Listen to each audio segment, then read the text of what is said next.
तुम्हा सर्वांचं एकदा मनापासून स्वागत करते आपल्या द कलेक्टर गुरुच्या या ऑनलाईन प्लॅटफॉर्मवरती. सगळ्यात आधी तुम्हा सर्वांचं मनापासून अभिनंदन की तुम्ही आमच्यासोबत या प्लॅटफॉर्मवरती जोडले गेलात त्याबद्दल. आजचं आपलं हे पहिलंच लेक्चर आहे ज्याच्यामध्ये आज आपण बायोलॉजीच्या अगदी बेसिक टॉपिकपासून सुरुवात करणार आहोत. पण ॲक्च्युअल टॉपिकला सुरुवात करण्याआधी तुम्हाला थोडंसं मी तुमचा स्टडी कसा असायला हवा किंवा कोणत्या पद्धतीने तुम्ही तो स्टडी करायला हवा स्पेसिफिकली सायन्सचा ते मी तुम्हाला सांगणार आहे. सगळ्यात आधी बघा आपल्याला राज्यसेवेला जवळजवळ 20 ते 22 प्रश्न हे आपल्याला सायन्स या टॉपिकवरती विचारले जातात किंवा सायन्सचे आपल्याला 20 ते 22 प्रश्न असतात. कधी कधी एखाद दुसरा प्रश्न जास्तही होऊ शकतो, कमीही होऊ शकतो, ठीक आहे. पण जर का आपण ॲव्हरेज पकडलं तर 20 ते 22 प्रश्न हे कंपल्सरी आपल्याला विचारतात. आणि जर का आपण कंबाईनला विचार केला तर कंबाईनला 15 प्रश्न कंपल्सरी आपल्याला सायन्सचे विचारलेच जातात.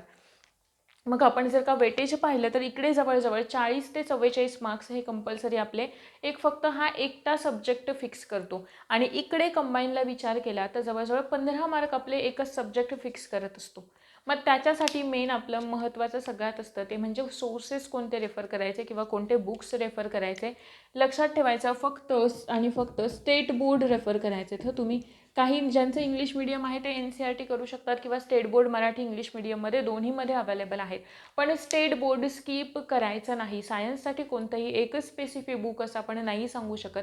कारण पहिली गोष्ट म्हणजे सायन्सचा सिलेबस जेवढा वास्ट आहे त्याच्यामुळे तिकडे प्रश्न विचारायला स्कोप खूप जास्त आहे, ठीक आहे. म्हणजे अगदी एकच टॉपिक घेतला ना जो वारंवार रिपीट होत आला आहे टॉपिक, ज्या टॉपिकवरती सतत दरवर्षी एखादा तरी प्रश्न असतोच, त्या टॉपिकवर सुद्धा तो खूप जास्त एरिया असा मोठा असतो की तिकडे प्रश्न विचारायला एरियाज फार जास्त असतात, स्कोप खूप असतो. त्याच्यामुळे स्टेट बोर्ड मिस करायचे नाही. तुम्हाला स्टेट बोर्ड वाचणं मस्ट आहे. मग स्टेट बोर्ड कितवी ते कितवीचे वाचायचे? कंपल्सरी 6वीपासून 10वीपर्यंत वाचायचे. 8वीपासून वाचू का, मग 7वीपासून वाचू का? नाही, 6वीपासून 12वीपर्यंत वाचायचे स्टेट बोर्ड. आणि अजून एक मी म्हणेन की प्रिव्हियस इयर क्वेश्चन पेपरचा ॲनालिसिस. ते ॲनालिसिस केल्यानंतर तुमच्या एक गोष्ट लक्षात येते, पहिली म्हणजे कोणत्या टॉपिकवरती प्रश्न विचारले जात आहेत असे काही टॉपिक्स तुमच्या लक्षात येतात. त्याचबरोबर प्रश्नांची डिफिकल्टी लेवल, की एखाद्या टॉपिकवरती विचारला जाणारा प्रश्न हा किती खोलात जाऊन विचारला आहे. तुम्हाला मग प्रिपेरेशन करताना आता जेव्हा तुम्ही पुढे प्रिपेअर करताय तेव्हा त्या टॉपिकमधले कोणते कोणते घटक तुम्हाला कव्हर करायचे आहेत किंवा अजून एक्स्ट्राचा पार्ट त्याच्या बियॉन्ड जाऊन तुम्हाला अजून काय काय प्रिपेअर करायचं आहे, या सगळ्याची आयडिया तुम्हाला क्वेश्चन पेपर ॲनालिसिसच्या थ्रू येते, ठीक आहे. टॉपिक एनलिस्ट करून काढायचे ज्याच्यावरती तुम्हाला सतत दरवर्षी प्रश्न विचारले जातात, ठीक आहे. मग जर का फॉर एक्झाम्पल मी असं म्हणाले की तुम्ही टॉपिक काढलेत तर लाईट हा टॉपिक आहे ज्याच्यावरती दरवर्षी एक तरी प्रश्न हा असतोच. कंबाईनला म्हणा किंवा राज्यसेवेला म्हणा या टॉपिकवरती एक तरी प्रश्न हा असतोच. मग हा जो लाईट हा टॉपिक आहे तो आपल्याला अगदी 6वीपासून ते 12वीपर्यंतच्या बुकमध्ये दिलेला आहे, ठीक आहे. मग हे असे जे टॉपिक आहे ते ज्यांच्यावरती दरवर्षी तुम्हाला प्रश्न विचारतायत ते टॉपिक कशा पद्धतीने वाचायचे, तर आधी तुम्ही 6वीच्या ते टॉपिक वाईज जायचं. म्हणजे प्रत्येक स्टँडर्डमधला तो टॉपिक एक कव्हर करून घ्यायचा आणि मग त्यानुसार ते प्रिपेअर करायचं. त्यानंतर बघा, म्हणजे तुम्ही 6वीमधून तो टॉपिक वाचलात, 6वीमधून तो टॉपिक वाचलात, त्याच्यानंतर तुम्ही 7वीमधून वाचला, मग पुन्हा 8वीमधून, म्हणजे 6वीमधून वाचला तर तुमचा पूर्ण बेस क्लिअर होतो.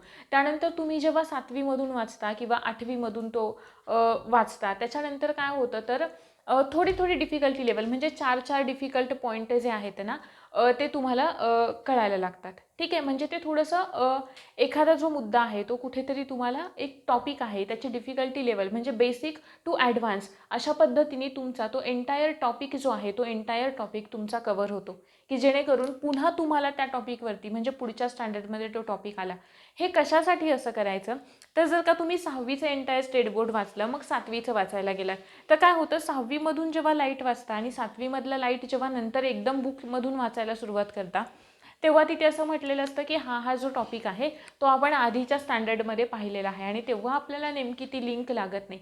याच्यासाठी जे टॉपिक इम्पॉर्टंट आहे ते जे सतत विचारलेले त्याच्यावरती प्रश्न आहेत ते तुम्ही टॉपिक वाईज प्रिपेअर करा.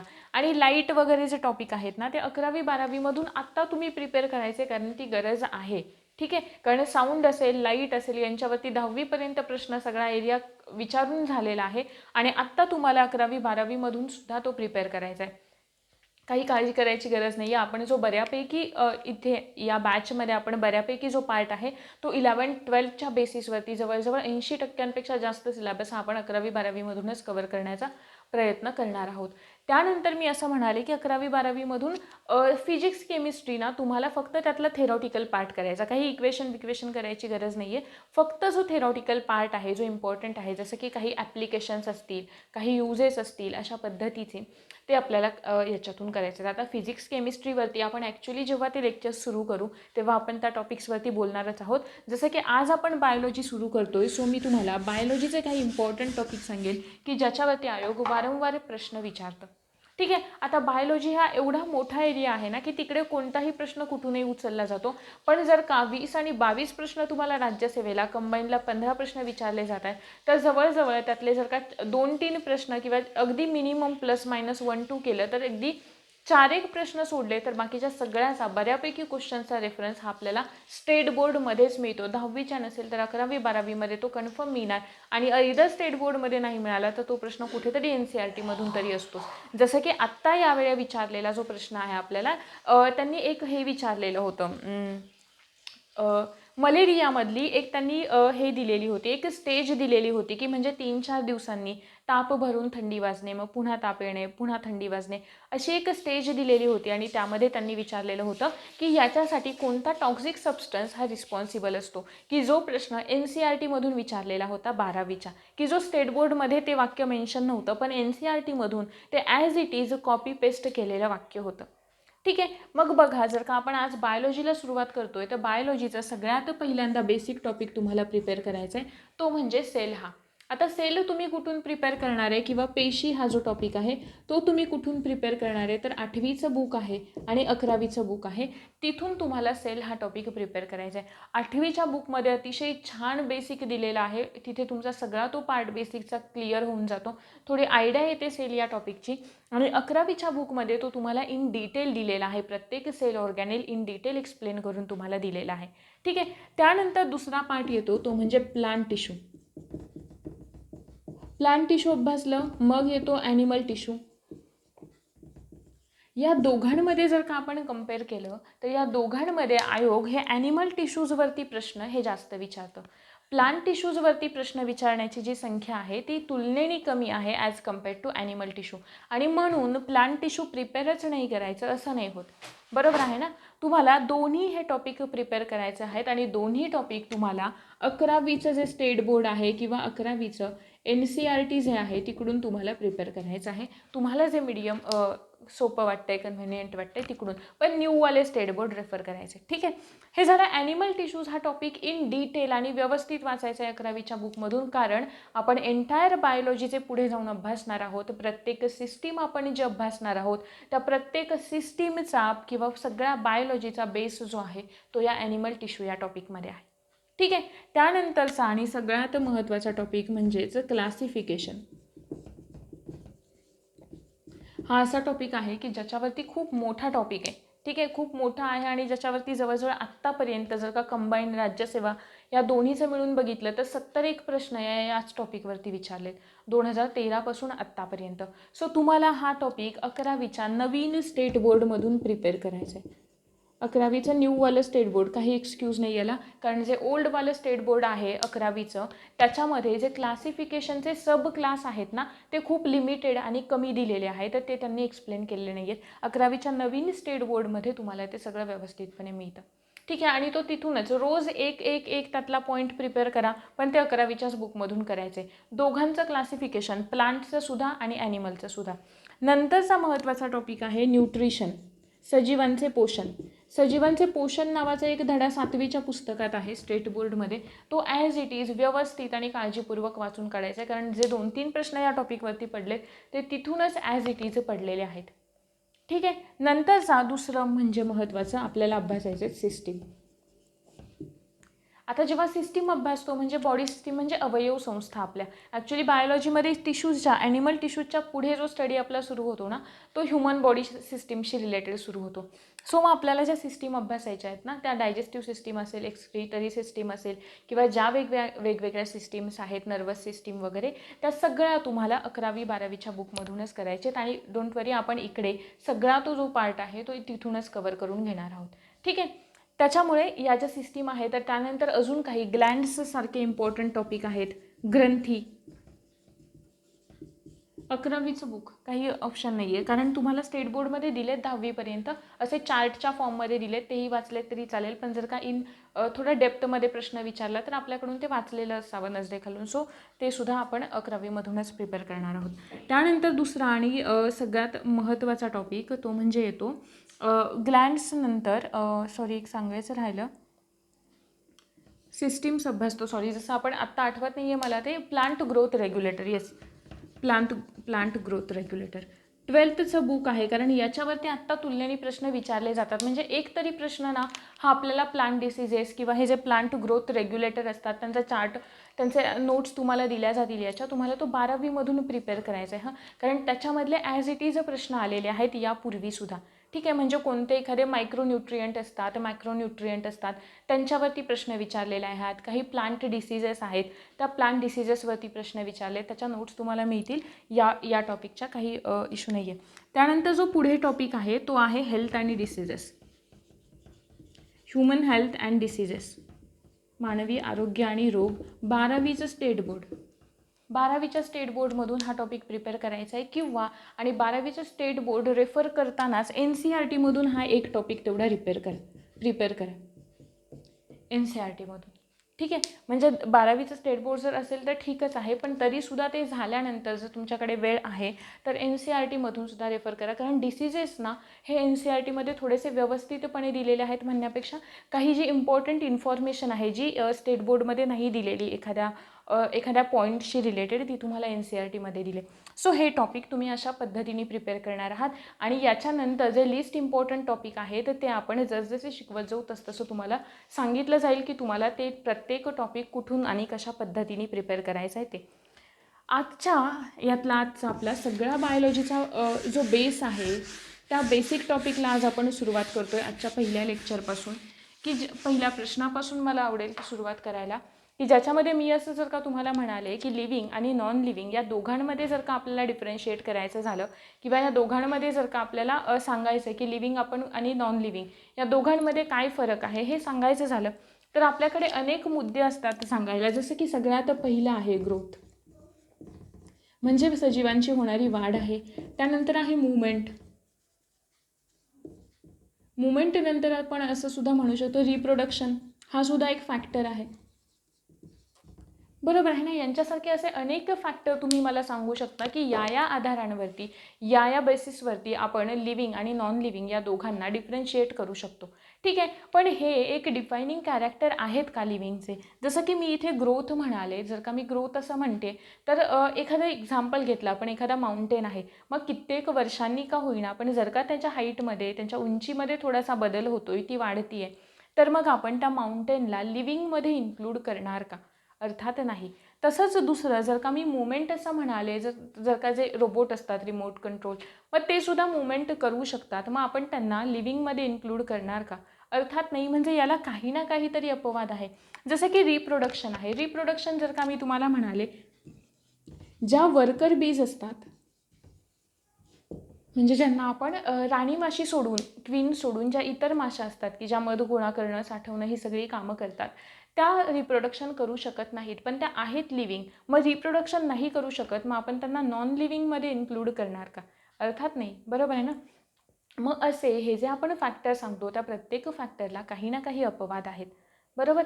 मग असा एक डिफायनिंग फॅक्टर कोणता आहे किंवा असं एक सजीवांचं डिफायनिंग कॅरेक्टर कोणतं आहे की ज्या आधारावरती आपण सजीव आणि निर्जीवांना क्लासिफाय करू शकतो, आणि ते म्हणजे सेल.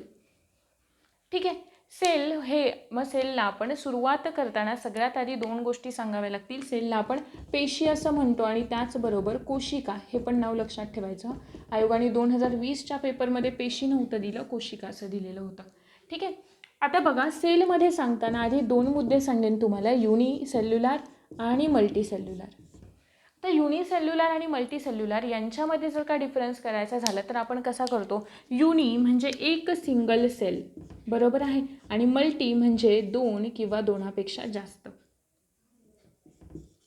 2 किंवा 2+ म्हणजे 2 किंवा 2पेक्षा जास्त.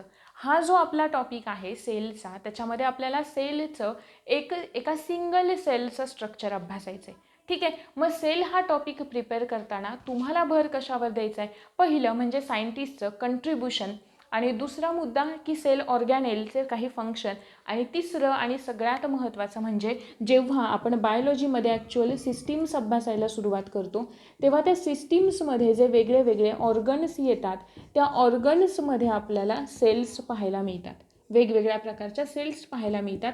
मग त्या सेल्स कोणत्या ऑर्गनमध्ये लोकेट झालेल्या आहेत आणि त्यांचं फंक्शन काय आहे, हा पार्ट तुम्हाला नोट डाऊन करत चालायचं जसजशा आपण सिस्टीम पाहू तशा.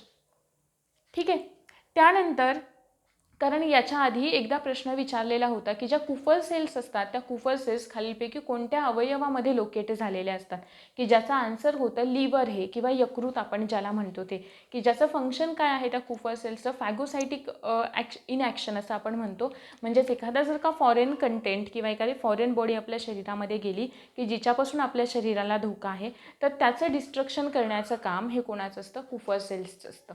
ठीक आहे. म्हणून आपण हे प्रिपेअर करताना त्या ऑर्गनमध्ये कोणत्या सेल्स आहेत आणि त्यांचं फंक्शन, हा सुद्धा टॉपिक जसजसे आपण सिस्टीम अभ्यासू ना त्यावेळी नोट डाऊन करत चालायचा. बघा, सेलला सगळ्यात आधी पहिला प्रश्न, सेल म्हणजे काय ते समजावून घेऊया. कोणताही टॉपिक आपण जेव्हा सुरुवात करतो ना शिकायला, तेव्हा त्याचा बेस क्लिअर असणं महत्त्वाचं असतं. ठीक आहे. मग तो आपल्याला सोपा वाटतोय किंवा कठीण वाटतोय. आता सेल हा टॉपिक असा आहे की बऱ्याच जणांना असं वाटतं की नाही हे इझी आहे, बऱ्यापैकी येते, पण कुठेतरी एखादा पॉईंट असतो गरजेचा की तो आपल्या वाचनातून जाणं गरजेचं असतं. ठीक आहे. मग सगळ्यात पहिल्यांदा आपण सुरुवात करूया तर सेलच्या डेफिनेशनपासून, किंवा सेलला आपण डिफाईन कसं करतो, किंवा सेल किंवा पेशी म्हणजे काय, तर आपण म्हणतो cell is a basic fundamental unit of life.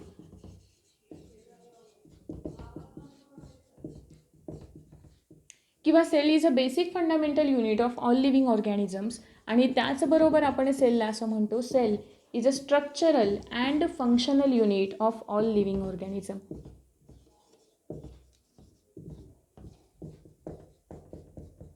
All living organisms. ठीक आहे. आता बघा, मी जेव्हा इथे फंडामेंटल युनिट ऑफ लाईफ असं म्हणते, म्हणजेच पेशी हा सजीवांचा पायाभूत किंवा मूलभूत घटक आहे, आणि स्ट्रक्चरल आणि फंक्शनल म्हणजेच मी असं म्हणते की तो सजीवांचा, पेशी हा रचनात्मक आणि कार्यात्मक घटक आहे. बरोबर आहे. पेशी हा सजीवांचा रचनात्मक आणि कार्यात्मक घटक आहे. मग आता फंडामेंटल आणि स्ट्रक्चरल कसं ते आधी समजावून घेऊया. ठीक आहे. बघा, जेव्हा मी असं म्हणते की सेल इज अ फंडामेंटल आणि स्ट्रक्चरल युनिट ऑफ लाईफ, म्हणजेच इथे आपल्याला समजावून घ्यायचं असतं की एका सेलपासून किंवा एखाद्या ऑर्गॅनिझमचा सेल हे बेसिक युनिट कसं आहे. तर बघा, एखादी सेल आहे, सिंगल सेल आहे. ठीक आहे. या सेलचं डिव्हिजन झालं, या सेलच्या डिव्हिजनमधून अनेक सेल्स तयार झाल्या. ठीक आहे. मग या ज्या तयार झालेल्या सेल्स आहेत त्या सिस्टेमॅटिकली अरेंज होतात आणि स्वतःचे ग्रुप्स तयार करतात, फंक्शन्स डिस्ट्रीब्यूट करून घेतात, आणि अशाच ग्रुप्सना आपण काय म्हणतो, टिश्यू असं म्हणतो. जेव्हा या वेगवेगळ्या टिश्यूज एकत्र येतात सारखं कार्य करणाऱ्या, तेव्हा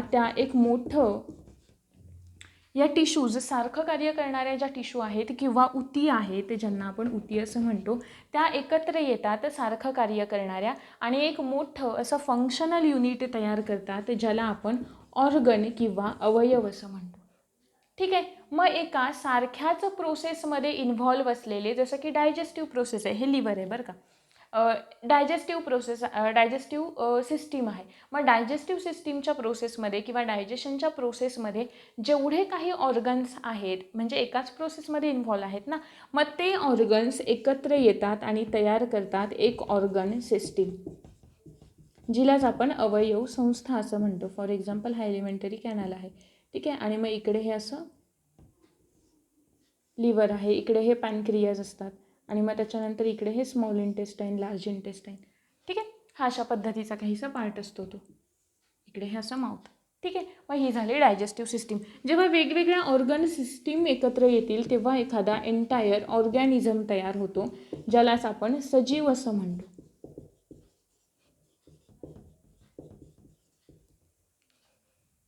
ठीक आहे, मग हे कळालं का फंडामेंटल आणि स्ट्रक्चरल युनिट कसं. तर एखादी सेल आहे, त्या सेलचं डिव्हिजन होतं आहे, टिश्यूज तयार होत आहेत, त्या टिश्यूज सारखं कार्य करणाऱ्या ज्या टिश्यू आहेत त्या एकत्र आल्या, त्यांनी एक ऑर्गन तयार केला.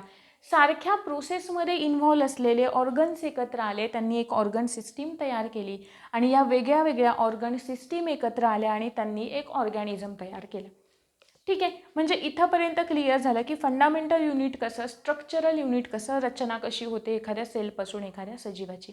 आता त्यानंतर आहे फंक्शनल युनिट ऑफ लाईफ. आता बघा, हा एक गोष्ट इथे लक्षात ठेवायची की एखादी सेल जे कार्य करते किंवा एखाद्या सेलमध्ये पार पडणारे जे फंक्शन्स आहेत त्याच्यावर डिपेंड असतं की एखादा ऑर्गॅनिझम काय ॲक्टिव्हिटी करतो.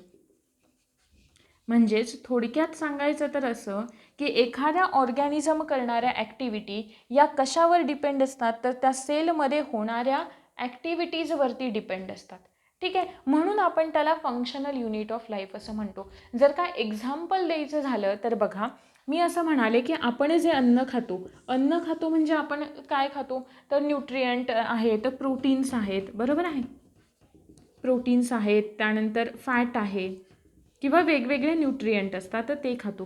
मग ते आपण ज्या फॉर्ममध्ये खातो ना, तो फॉर्म कसा असतो, कॉम्प्लेक्स फॉर्म असतो. तो कसा असतो, कॉम्प्लेक्स फॉर्म असतो. मग या आपण खाल्लेल्या अन्नाचं काय होतं, डायजेशन होतं, बरोबर आहे. डायजेशन होतं म्हणजेच काय होतं, तर या कॉम्प्लेक्स फॉर्मचं कन्व्हर्जन किंवा रूपांतर हे कशामध्ये होतं, सिम्पल फॉर्ममध्ये होतं. आणि सिम्पल फॉर्ममध्ये होतं म्हणजे ते अशा स्वरूपामध्ये होतं की जो फॉर्म आपल्या ज्या ब्लड वेसल्स आहेत किंवा आपल्या ज्या रक्तवाहिन्या आहेत त्या काय करू शकतील, ॲब्सॉर्प्शन करू शकतात, त्या ॲब्सॉर्ब करू शकतात हा फॉर्म. आणि यांनी हा फॉर्म ॲब्सॉर्ब केल्यानंतर ब्लड सर्क्युलेशनची जी प्रोसेस आहे त्या ब्लड सर्क्युलेशनच्या प्रोसेसच्या थ्रू हे न्यूट्रियंट किंवा या न्यूट्रियंटचा जो सिंपल फॉर्म असतो तो प्रत्येक ऑर्गनपर्यंत पोहोचवला जातो. ठीक आहे, मग हे झालं एक फंक्शनल युनिट की कशा पद्धतीने कार्य करतं ते. म्हणजेच आपण खाल्लेलं जे अन्न आहे त्याचं ते कॉम्प्लेक्स फॉर्ममध्ये असतं, त्याचं डायजेशन होतं म्हणजे कन्व्हर्जन सिंपल फॉर्ममध्ये होतं. तो सिंपल फॉर्म आपल्या ज्या ब्लड सेल्स असतात, ब्लड वेसल्स नाही, ब्लड सेल्स ज्या असतात, म्हणजे सेलचं फंक्शन आलं इथे, त्या सेल काय करतात, तो फॉर्म ॲब्सॉर्ब करतात आणि ब्लड सर्क्युलेशनची जी प्रोसेस असते, रक्ताभिसरणाची जी प्रक्रिया असते, त्या रक्ताभिसरणाच्या प्रक्रियेच्या थ्रू प्रत्येक ऑर्गनपर्यंत, प्रत्येक पार्टपर्यंत शरीराच्या तो पोहोचवला जातो.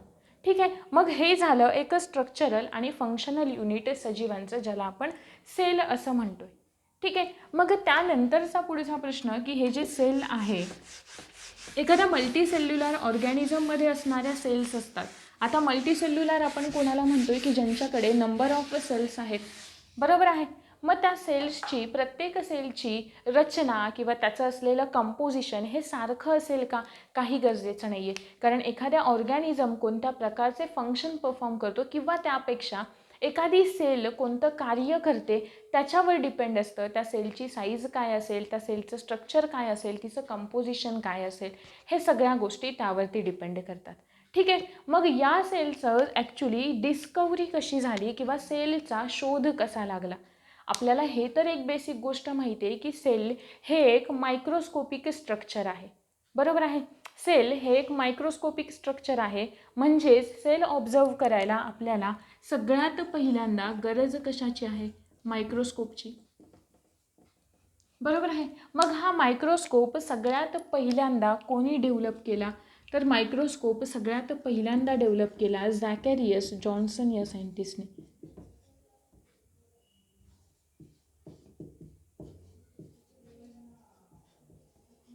झॅकॅरियस जॉन्सन या सायंटिस्टने सगळ्यात पहिल्यांदा मायक्रोस्कोप डेव्हलप केला किंवा बिल्ट केला किंवा शोधून काढला असं आपण म्हणूयात. आणि मग याच्यानंतर गॅलिलिओनी याच्यामध्ये मॉडिफिकेशन्स केले. ठीक आहे, पण सगळ्यात पहिल्यांदा मायक्रोस्कोप बिल्ड करणारा किंवा मायक्रोस्कोप शोधणारा कोण होता? झॅकॅरियस जॉन्सन हा सायंटिस्ट होता. ठीक आहे, मग आता हे झालं, मायक्रोस्कोपचा शोध लावला, त्याच्यामध्ये मॉडिफिकेशन्स झाले. त्यानंतर सेलमध्ये किंवा सेलच्या स्ट्रक्चरचं जेव्हा इंटरनल स्ट्रक्चर ऑब्झर्व करायला सुरुवात झाली, रिसर्च वाढला मायक्रोस्कोपचा, प्लांट्सचे इंटरनल स्ट्रक्चर ऑब्झर्व करायला सुरुवात झाली. त्यानंतर समोर आलेलं सगळ्यात महत्त्वाचं नाव की ज्याच्याशिवाय सेल बायोलॉजी किंवा सायटोलॉजी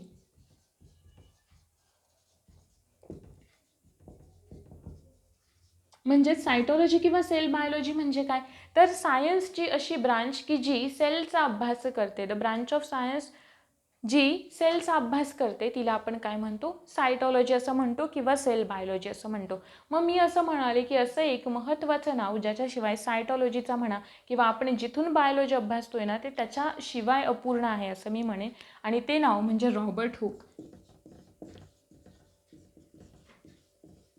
की ज्यांनी सगळ्यात पहिल्यांदा सेलचा शोध लावला, ज्यांनी सगळ्यात पहिल्यांदा सेल इन्व्हेंट केली.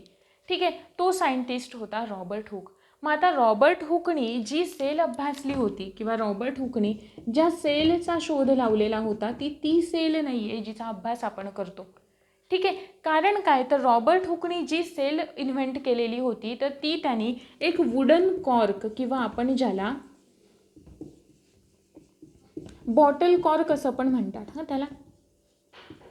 म्हणजे जर का आपण केमिस्ट्रीच्या लॅबोरेटरी वगैरेमध्ये जर का पाहिलं असेल तर काही ज्या ॲसिड्सच्या बॉटल्स वगैरे असतात त्यांच्यावरती जे एक लाकडी बूच लावलेलं असतं किंवा गिफ्ट शॉप्समध्ये जर का काही असे काचेच्या बॉटल्सचे काही गिफ्ट्स असतात त्यांच्यावरती सुद्धा एक ते बूच लावलेलं असतं लाकडी. ठीक आहे, मग त्या टाईपचं काहीतरी एक वुडन कॉर्क होतं किंवा लाकडी बूच होतं.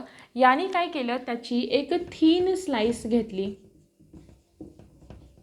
एक पातळ असा काप घेतला आणि तो त्याने मायक्रोस्कोप खाली ऑब्झर्व केला. आणि NCERTमध्ये दिलेल्या स्टेटमेंटनुसार यांनी स्वतः डेव्हलप केलेल्या मायक्रोस्कोप खाली त्यांनी ही थीन स्लाइस ऑब्झर्व केली. ठीक आहे, मग त्यांनी हे जे स्ट्रक्चर ऑब्झर्व केलं, हे ऑब्झर्व केल्यानंतर त्यांनी जे स्ट्रक्चर अभ्यासलं किंवा त्याला जे स्ट्रक्चर दिसलं ते स्ट्रक्चर होतं हनीकोम लाईक स्ट्रक्चर. ते कसं होतं? हनीकोम लाईक म्हणजेच मधाच्या पोळ्यासारखं स्ट्रक्चर होतं की ज्या रचनेला ज्याच्यामध्ये जे स्मॉल कंपार्टमेंट होते किंवा जे पॉलिगोनल असे कंपार्टमेंट होते त्याला त्यांनी सेल असं नाव दिलं. आणि सेल हा शब्द कुठून आला, तर सेल हा शब्द आला सेल्युला या लॅटिन वर्डपासून की ज्याचा अर्थ होतो स्मॉल कंपार्टमेंट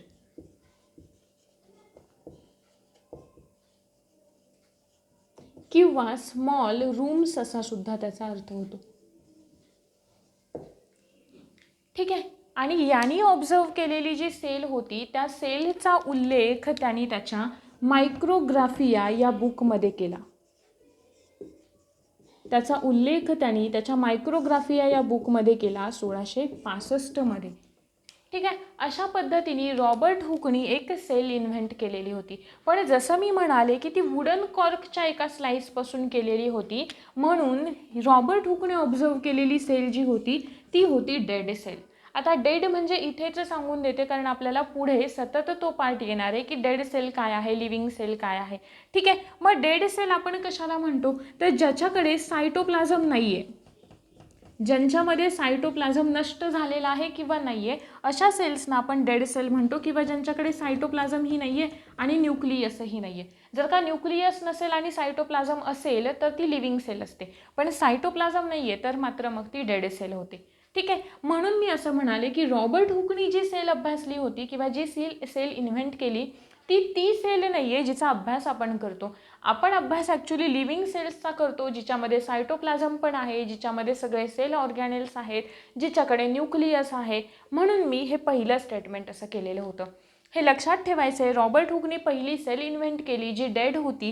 त्यांनी वुडन कॉर्कपासून ती ऑब्झर्व केलेली होती. त्यांनी NCERTमध्ये दिलेल्या स्टेटमेंटनुसार त्यांनी स्वतः डेव्हलप केलेल्या मायक्रोस्कोप खाली ती ऑब्झर्व केली आणि हनीकोम लाईक म्हणजे मधाच्या पोळ्यासारखं स्ट्रक्चर ऑब्झर्व केलं की ज्याला जे पॉलिगोनल कंपार्टमेंट त्यांनी ऑब्झर्व केले त्याला त्यांनी नाव दिलं सेल. आता हे जे पॉलिगोनल कंपार्टमेंट मी म्हणते ते ॲक्च्युअली सेल नसून त्या सेल वॉल होत्या, हे पण लक्षात ठेवायचं. म्हणजे रॉबर्ट हुकनी जे सेल हे नाव दिलं त्या काय होत्या, सेल वॉल होत्या. आणि त्यांनी त्याला काय म्हटलं, सेल्युला या लॅटिन वर्डपासून आला की ज्याचा अर्थ स्मॉल कंपार्टमेंट असा होतो आणि याचाच या सेलचा उल्लेख त्यांनी केला त्याच्या मायक्रोग्राफिया या बुकमध्ये. ठीक आहे. मग जेव्हा पुढे अजून सेलवरती इन डिटेल रिसर्च सुरू झाला तेव्हा त्या रिसर्चमध्ये अजून बरीच नावं समोर आली आणि त्यामधलंच अजून एक नाव ते म्हणजे अँटॉन वॅन लिऑनहुक, की ज्यांनी सगळ्यात पहिल्यांदा अँटॉन वॅन लिऑनहुक की ज्यांनी सगळ्यात पहिल्यांदा लिव्हिंग सेल इन्व्हेंट केली. आता लिव्हिंग सेल म्हणजे काय मी तुम्हाला आत्ताच सांगितलं. ठीक आहे, जिच्याकडे सायटोप्लाझम आहे ती. मग अँटॉन वॅन लिऑनहुकनी काही बॅक्टेरियाचा स्टडी केला, काही प्रोटोझोअसचा स्टडी केला आणि त्यानुसार त्यांनी सांगितलं की एक ही लिव्हिंग सेल इन्व्हेंट केली अँटॉन वॅन लिऑनहुकनी. त्यानंतरच अजून एक महत्त्वाचा सायंटिस्ट आला, तो म्हणजे रॉबर्ट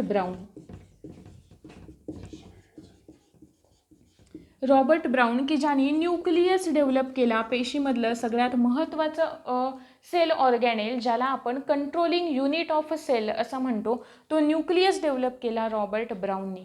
त्यानंतर अजून एक महत्त्वाचा सायंटिस्ट होता, तो म्हणजे पर्किंजे. की पर्किंजेनी काय डेव्हलप केलं, पर्किंजेनी प्रोटोप्लाझमचा शोध लावला. त्या प्रोटोप्लाझमला आपण सायटोप्लाझम असं सुद्धा म्हणतो. ॲक्च्युली बघा, हा डुजार्डिन नावाचा एक सायंटिस्ट होता, त्यांनी सायटोप्लाझम म्हणजे एक पेशीमध्ये एक कोणतं तरी लिक्विड आहे असा शोध लावलेला होता की ज्याला त्यांनी सार्कोड असं नाव दिलं आणि यालाच रिनेम केलं प्रोटोप्लाझम असं पर्किंजेनी. पण प्रश्न आला की प्रोटोप्लाझमचा शोध कोणी लावला, तर आन्सर पर्किंजे असं द्यायचं आहे. ठीक आहे. आपल्या शरीरामध्ये पर्किंजे सेल्ससुद्धा असतात, ज्या कुठे असतात, आपल्या हाइंड ब्रेनमध्ये असतात. हाइंड ब्रेनमध्ये सेरेबेलम नावाचा एक पार्ट असतो. सेरेबेलम, जसं मी मगाशी तुम्हाला कुफा सेल्स सांगितलं लिव्हरमध्ये असतात, तसंच सेरेबेलममध्ये या पर्किंजे सेल्स असतात. आणि त्या पर्किंजे सेल्सचं महत्त्वाचं फंक्शन आहे आपल्या शरीराचा तोल सांभाळणं, आपल्या शरीराचा बॅलन्स सांभाळणं. आणि या यांच्यानंतर सगळ्यात महत्त्वाचे जे दोन सायंटिस्ट आलेले होते ते म्हणजे शिल्डेन आणि श्वान, की ज्यांनी आपल्याला सेल थेरी दिली. ठीक आहे. ही सेल थेरी आणि याच्यानंतर आलेली की त्यांच्या सेल थेरीमध्ये काही एक लिमिटेशन्स राहिलेले होते आणि त्यानंतर आलेली मॉडर्न सेल थेरी हे आपण येणाऱ्या पुढच्या लेक्चरमध्ये इन डिटेल अभ्यासणार आहोत, ज्याच्यामध्ये आपण सेल स्ट्रक्चरसुद्धा अभ्यासणार आहोत. होप सो तुम्हाला आजचा हा सेल जेवढा पार्ट सांगितला तेवढा व्यवस्थितपणे समजलेला असेल. या पुढचा पार्ट येणाऱ्या दुसऱ्या लेक्चरमध्ये आपण पाहणार आहोत. Thank you very much.